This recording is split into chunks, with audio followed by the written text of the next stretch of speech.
Anytime you do comet chip on a new cell type, it's important to confirm that you're using appropriate parameters for analyzing your dataset. This can be done by choosing a representative well image and analyzing it in its special debug mode in the Guicometanalyzer. Start by opening up the Guicometanalyzer code and searching for the word debug. You can press Control Find to do a search. Here it'll take you to the debug part of the code. The instructions for commenting in and out the code for debugging are located in lines 638 to 643. The actual code for debugging is located in lines 645 to 652. The way that this code is written right now, it's commented out. So you can see that it has this green color and these percent signs at the head of each line. In order to actually run this code, you have to remove the commenting out. And you can do this by just deleting the percent sign at the front of each line. Click Save, and then Run.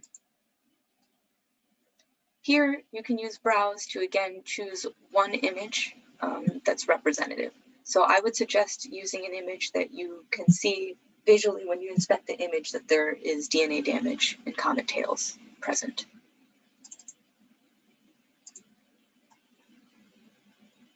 So I'm going to just click one representative image and click Select. I can tell that I successfully selected the image because the highlighting went from blue to gray. Next, you click Analyze. What's going to happen is that a separate window is going to pop up for each comet analyzed in this image. This is time consuming. It does take a little bit of time to run this step.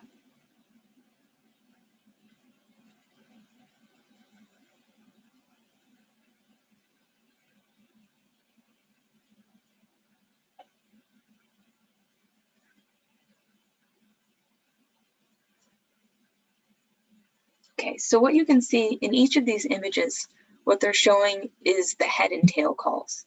And so the head is considered the region between the white and red vertical lines, and the tail is the region between the red and blue vertical lines.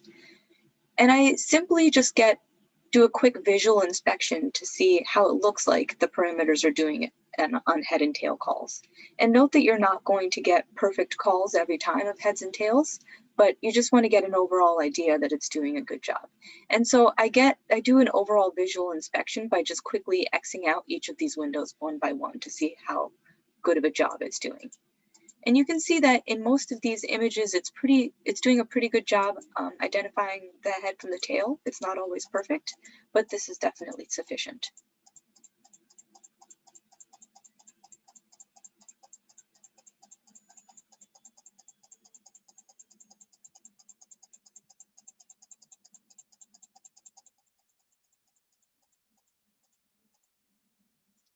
Now, if for some reason the program is not doing a good job calling the heads and tails, then you may need to adjust the parameters in this window. And I usually start by adjusting the head diameter.